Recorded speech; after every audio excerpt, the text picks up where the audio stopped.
Hey guys, I want to introduce you to a really cool product, and this is what Globe Trekker is working on.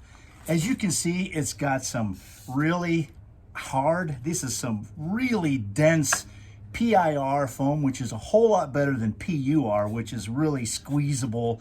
Man, this is super rigid, but you know what? It's really lightweight. This is PUR foam. See the difference?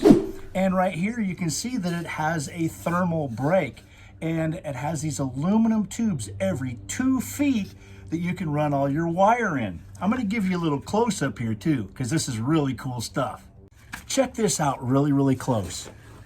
Okay, so these act as a rib that go all around the vehicle for rigidity of the box. So this would be the floor. It has actually 2 layers of Azdel with 1 layer of FRP. The outside has 1 layer of Azdel with the FRP. So that gives it, when you're sitting on the, or you're standing on the floor here and jumping up and down, it isn't gonna move. And I'm gonna show you just how strong it is. All right guys, I am a little north of 250. And I'm gonna put my foot right in the center, and I'm just gonna stand on 1 foot. Did it move at all, Bill? I didn't see it. Okay, well you can see I'm standing on this thing right in the center. It feels very sturdy.